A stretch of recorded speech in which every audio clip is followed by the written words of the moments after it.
Olá, meus queridos alunos, professor Luiz aqui com vocês para mais uma aulinha de Geografia para o ensino médio. E nós vamos falar hoje sobre dois assuntos que estão intimamente ligados. A abertura da BR-364 e o ciclo da agropecuária, ou o ciclo agrícola, como preferirem, tá? Então são dois assuntos um pouco extensos, mas nós temos que ver eles, são muito importantes para a atual população do estado de Rondônia, ok? Pois bem, quando a gente fala que tem a ver, a gente vai começar a falar sobre a abertura da BR-364. Só para vocês terem uma noção, a BR-364, o traçado dela, o desenho original dela, foi escolhido ser aplicado em cima das linhas telegráficas do Marechal Rondon, certo? O Rondon no começo do século, né, ele havia então feito grandes, extensas picadas mata dentro para passar o seu fio, né, para passar o fio do telégrafo, né, para falar a verdade. E foi feito todo um levantamento topográfico, todo um mapeamento, né, entre outras coisas, certo? E lá já se projetou, já começou a se utilizar esse traçado do telégrafo como se fossem picadas no meio da mata, certo? Nós tivemos, inclusive, um antropólogo, doutor, médico, radialista, pessoa extremamente estudada, que já visualizava isso daí, Roquete Pinto. Esse que está com as crianças aí, certo?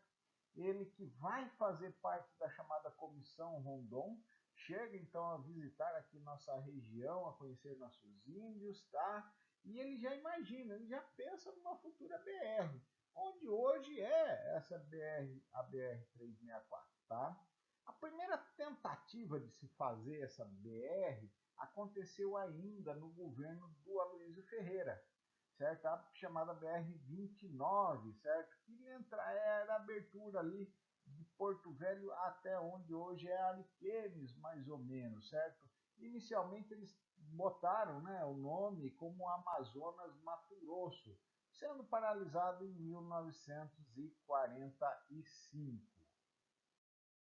Durante o governo do Juscelino Kubitschek, né, o presidente Juscelino Kubitschek, um dos planos dele era o plano de metas que favorecia a indústria do automobilismo, né, tanto europeu como americano, e também procurava escoar a cassiterita que já havia aqui, a gente já falou na aula passada, já estava sendo explorada em bastante quantidade aqui no estado de Rondônia, tá?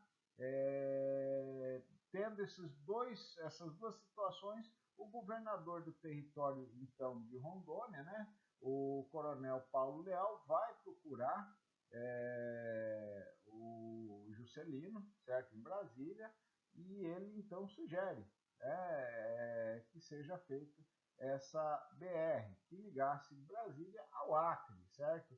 Seria o que eles chamaram o outro lado, né? o outro braço da cruz, né? Formaria um cruzamento no Brasil central, lembrando que Brasília estava sendo construída nessa época, estava recém-construída, e era, para a visão da época, um grande avanço para o Brasil. Tá?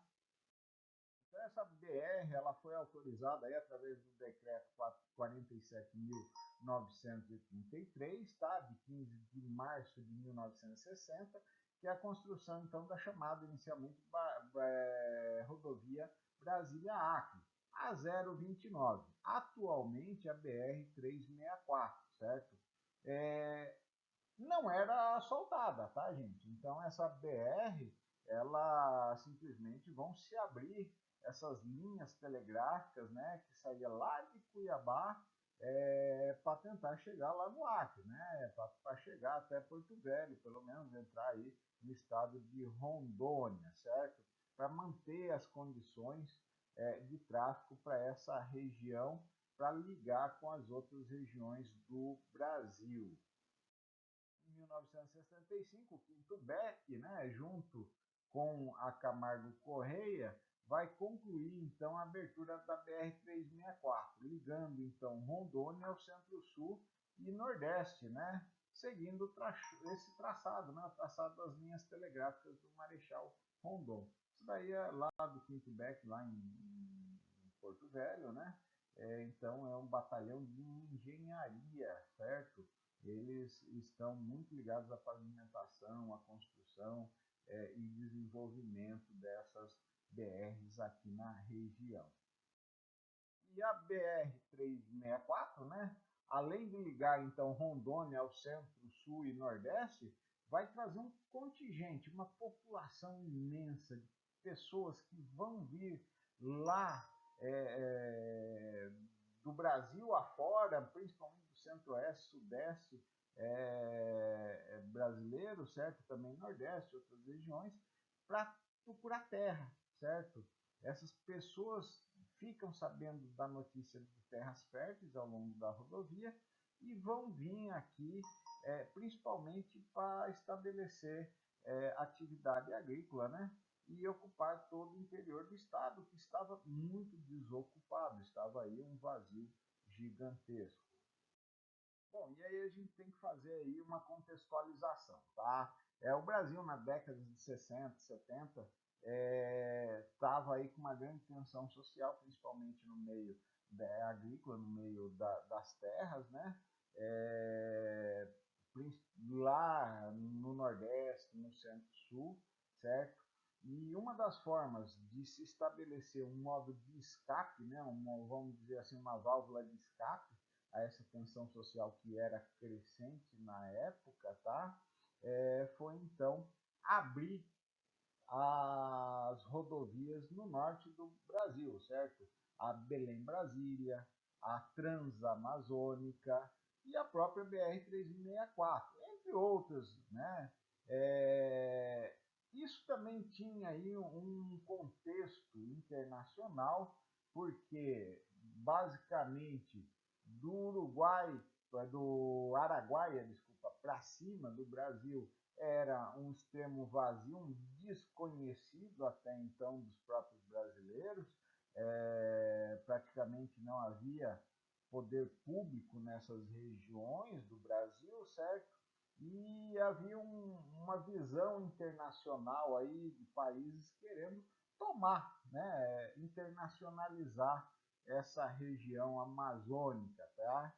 E justamente por isso cria-se então um programa de integração nacional, cujo nome, né, o slogan, né, vai ser integrar para não entregar, né? Então havia-se também uma temerosidade que se não viessem brasileiros para essa região, para ocupar essa região, isso muito provavelmente seria tomado por estrangeiros. Aí nós temos, por exemplo, o nascimento da Zona Franca de Manaus, tá? Em 1967, se eu não me engano. Então há todo um investimento do governo, não só em rodovias, mas também na infraestrutura dessa região norte do Brasil, que era extremamente desconhecido, abandonado pelo restante do governo brasileiro até então, certo?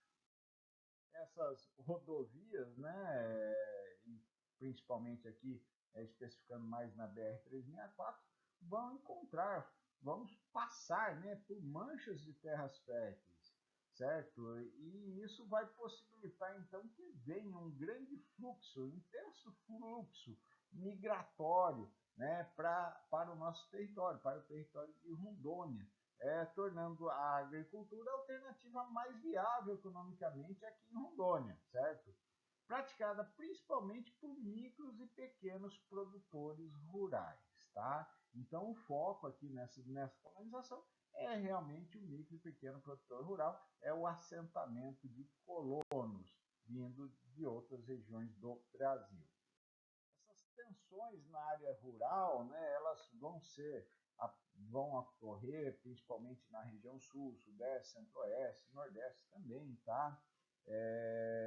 E vai ocasionar essa migração para o Brasil, principalmente devido a algumas mudanças que estavam ocorrendo no Brasil, tá? A primeira delas foi a introdução das leis trabalhistas no meio rural. Tá? Ah, como assim, professor? Na verdade, quando foi feita a CLT, excluiu-se o trabalhador rural. Então, o trabalhador rural não tinha os mesmos direitos do trabalhador urbano. Então, praticamente dividiu-se. Um tem direito, outro não tem. A partir dos meados aí de 60, salvo engano, né, foi criado o Estatuto da Terra, a lei do Rurícola, certo? E então isso daí começou a gerar direitos para os mesmos direitos para o trabalhador rural, certo? Não bem os mesmos, mas quase os mesmos. E isso causou aí um grande desemprego. Fazendas que haviam colônias muito grandes acabam então dispensando esses funcionários, tá? O café entra em crise, certo? Principalmente na região do Paraná, certo? E acaba sendo substituído ali pela pecuária de corte, né, e pela soja, tá?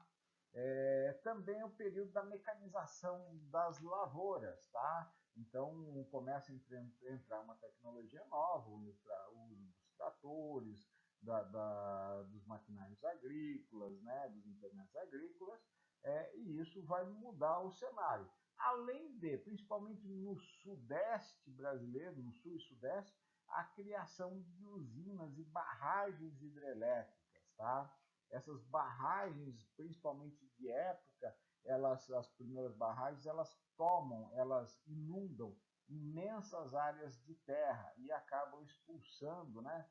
Os indenizados, mas acabam mandando embora diversos trabalhadores rurais, certo? Que acabam virando literalmente sem terras, né? Então isso daí vai criar uma pressão, certo?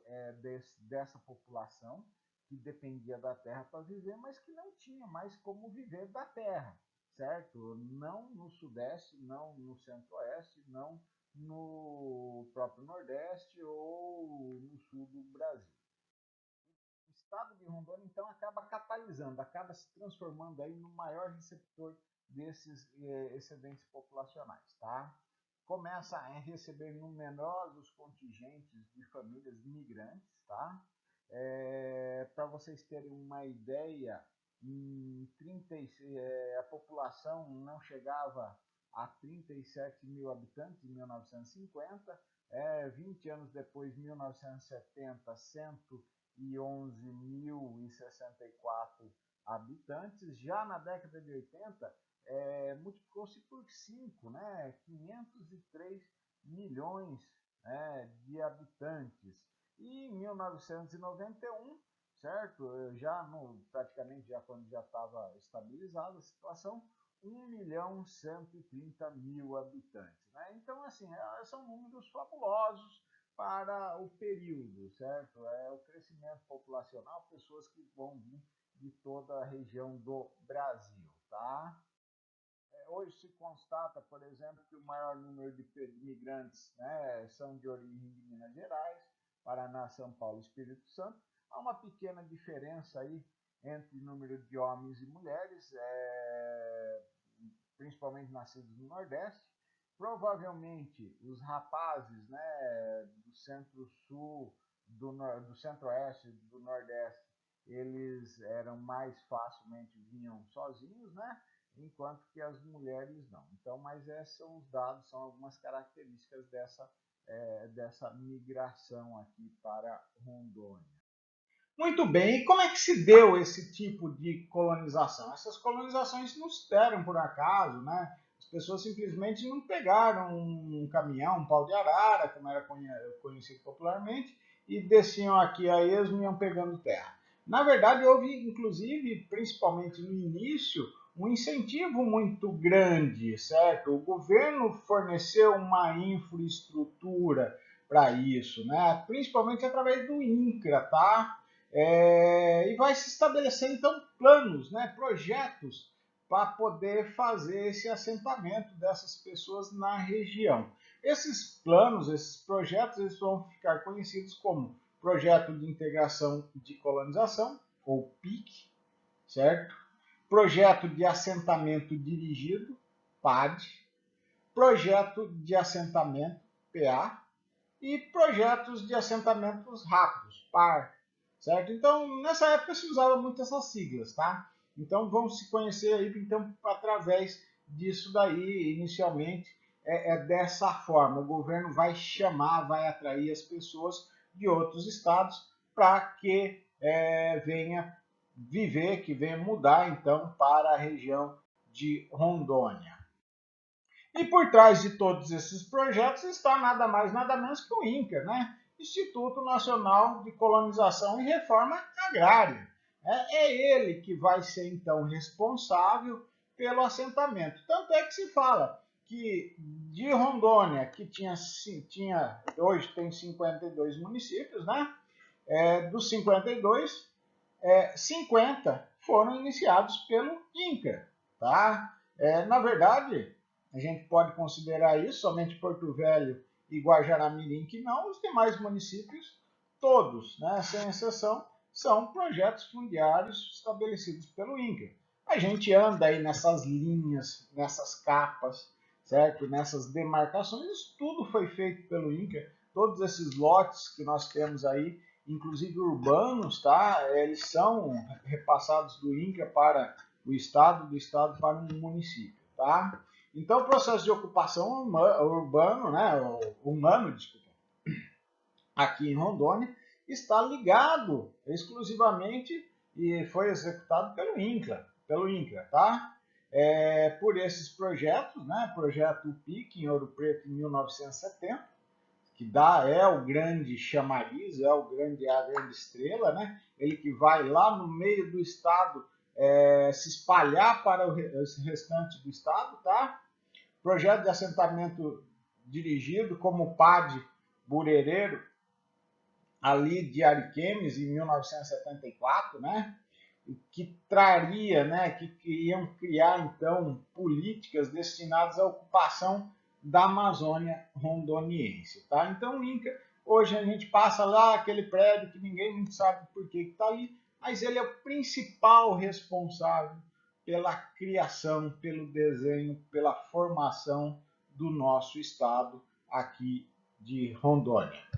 Então, dentro desse contexto, o governo federal vai implantar o projeto integrado de colonização do território federal de Rondônia, o primeiro deles, o PIC Ouro Preto, certo? Em 19 de junho de 1970, tá? Esse projeto, ele vai constituir-se no principal responsável, né, vamos dizer assim, o chamariz, o que vai atrair gente, né? E vai dar, então, surgimento ao Ouro Preto Oeste como núcleo habitacional, né? E para também desenvolver aquela região, Vila de Rondônia, que já existia, mas era ainda conhecido como Vila de Rondônia, hoje Ji-Paraná, a cidade do interior maior que nós temos no estado daqui no nosso estado. Esse projeto ele vai ser implantado numa das terras mais férteis que nós temos aqui na região central de Rondônia, tá? Nas margens da BR-364, tá? Conhecido então como Pique Ouro Preto.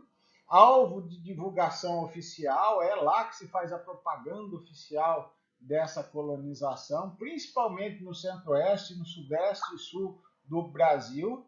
E isso vai causar um furor, né? Vai provocar então ocupação da procura então humana, né, das terras rondonienses, tá? Vinculando ao sul do estado e dando origem a vários municípios no nosso espaço geográfico.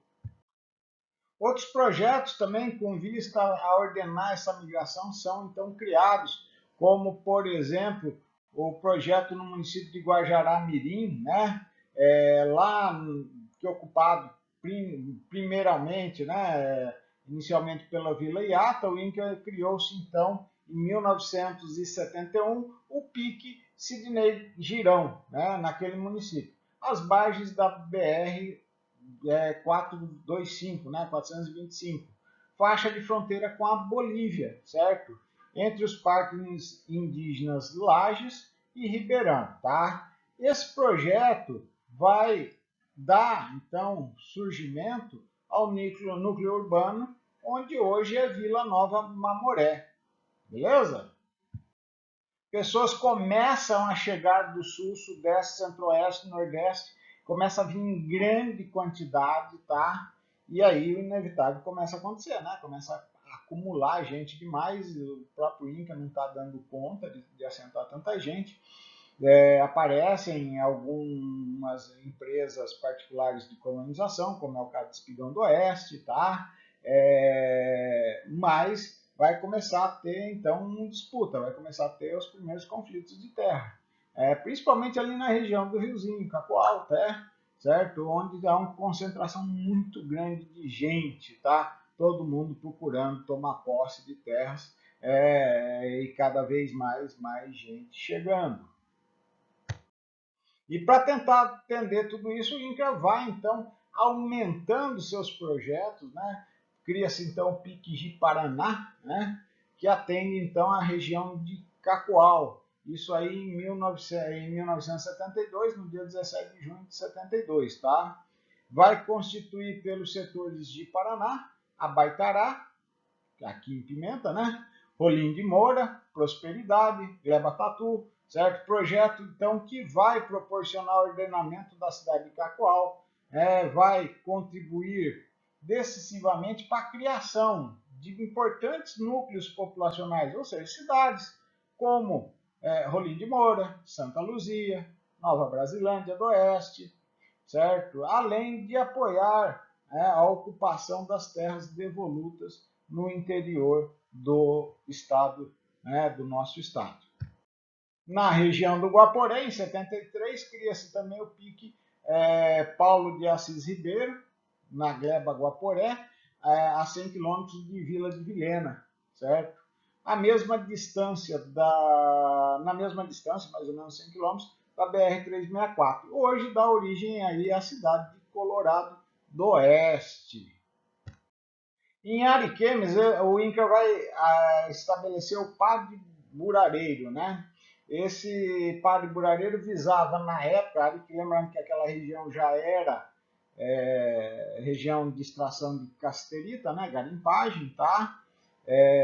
Na época, então, tentava trazer, dar mais apoio a populações que estavam ali, principalmente para a cultura do cacau, certo?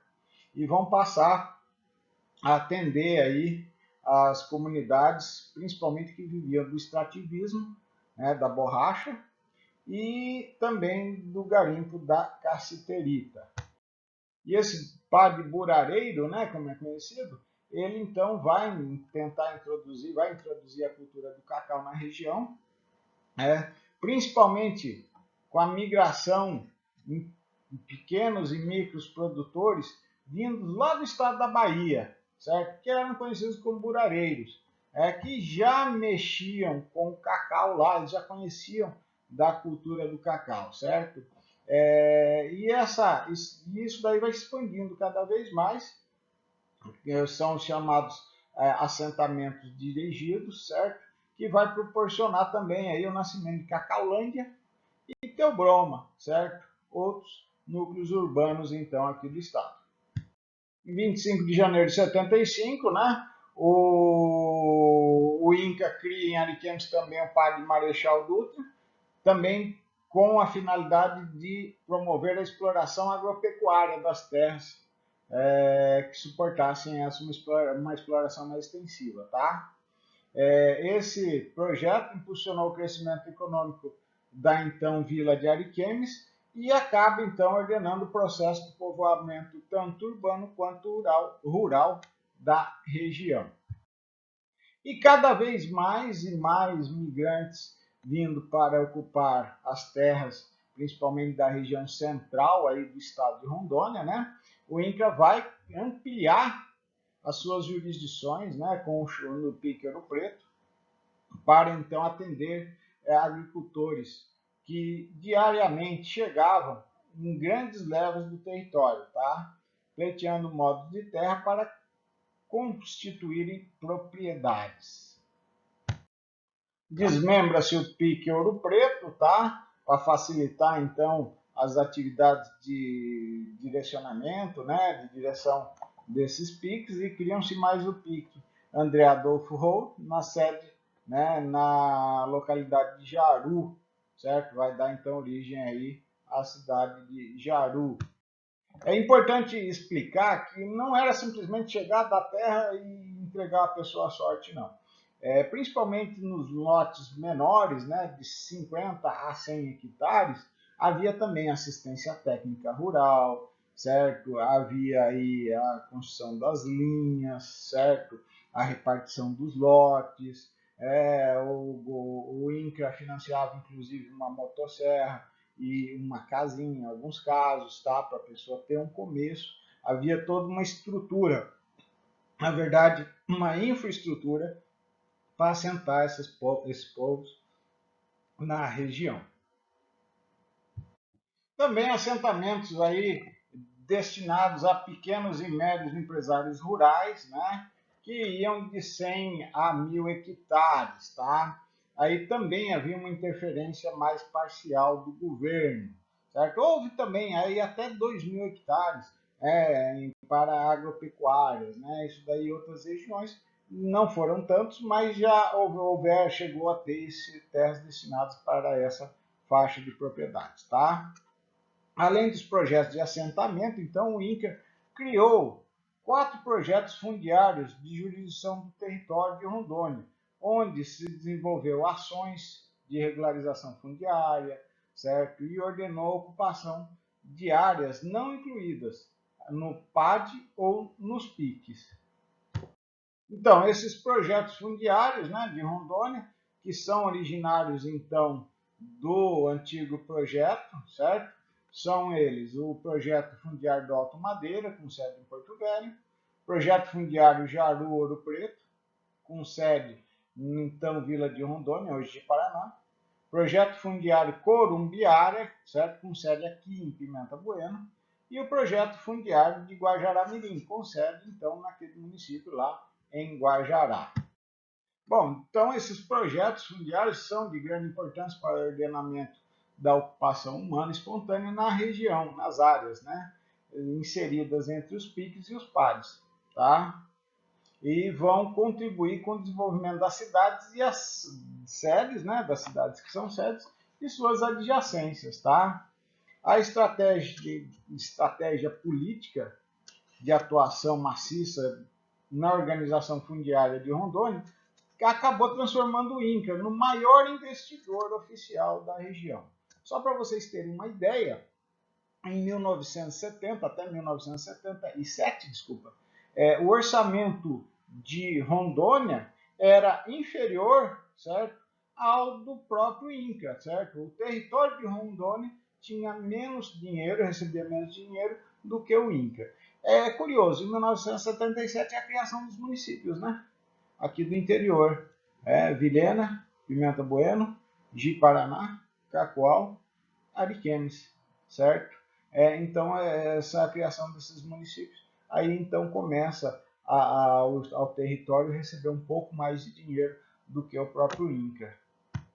Na década de 80, o INCRA acaba reformulando a política agrária, segura um pouco a população, porque estava vindo gente demais para cá, a verdade é essa, tá? Para melhor ordenar essa população, tá? E vai acabar impulsionando uma intensa migração interna também. Aí começa a ter migrações internas, as pessoas começam a se deslocar de um lugar para o outro dentro do próprio território. Isso então vai criar entre 1980 e 88 os projetos de assentamento, né, o PA, que é Urupá, Machadinho, Cujubim, Bom Princípio, São Felipe, Vitória da União, Vale do Jamari, Jaru, de Jaru, Uruaru, certo? Rio Preto, Candeias, Pirineu, Zeferino, Tancredo Neves, Itapirema, né? Jatuarana Verde, Seringal, Marco Freire e Buriti. Certo? Aí pessoas começaram, de Cacoal, vai lá, vamos para Buriti, vai para Buriti. Então aí já é uma migração interna dentro do próprio estado. Alguns desses projetos acabam virando municípios, né? O Machadinho do Oeste, Cujubim, Bom Princípio, atual Seringueiras, São Felipe, Vitória da União, que é a atual Castanheira, e próprio Buritis, como a gente acabou de mencionar. Ainda nesses projetos de assentamento, nesse mesmo período, ainda foi criado o projeto de assentamento rápido, certo? PAR, né? Na Gleba G, BR-364, Gleba Jacundá, Soldado da Borracha, como ficou conhecido, Aconguaripiranga, né? 1 e 2, com lotes de 50 hectares, como eu falei para vocês, lotes menores, tá? Destinado a assentamento de micros e pequenos produtores rurais, certo? O INCRA, através de seus diversos projetos, cumpre a estratégia traçada pelo território federal, certo? Para a ocupação humana de Rondônia, estimulando o ordenamento e o fluxo migratório para a nossa região, tá? Então, interessante essa capa aí da época, aí, de 1970, mais ou menos. Rondônia, a luta contra a selva. Olha como é que era a visão da época. Então, era realmente que a população viesse aqui e desmatasse. Essa era a finalidade da época. As áreas onde ocorreram as maiores concentrações de imigrantes foram Vilhena, com extensão a Colorado do Oeste, Cacoal, Rolim de Moura, Ji-Paraná, Ouro Preto, Jaru e Ariquemes, tá? População migrante que se fixou em Rondônia entre 68 e 82 era formado basicamente por paranaenses, gaúchos, mato-grossenses, capixabas, mineiros e paulistas. Em maior número vão se fixar cearenses, em menor número, mas cearenses, cariocas, baianos, paraibanos, amazonenses, goianos e até alguns estrangeiros. Então, isso daí tudo acaba sendo decisivamente, a atuação decisiva para transformar o modelo socioeconômico de Rondônia e a política pública que foi aplicada aqui, tá? O ciclo da agricultura, em pouco mais de uma década, então vai proporcionar ao território federal, ainda território federal, certo? Condições econômicas, sociais e políticas necessárias para se emancipar. Vai se transformar, então, em 1982, na 23ª Unidade Federativa do Brasil, o estado de Rondônia. E para finalizar, nossa aulinha está um pouquinho extensa, mas vamos assistir essa videoaula, ler o texto que fala tudo isso daí, das folhas 32 a 38, eu vou deixar o PDF também para facilitar a vida de vocês, e responder as questões do Classroom, tá? E aí o memezinho da semana, Aqui é Rondônia é assim, o quebra-mola é que vem até você não precisa ir até o quebra-mola não. Olha a bichona aí atravessando a estrada, tá? Boa semana, bons estudos, até mais!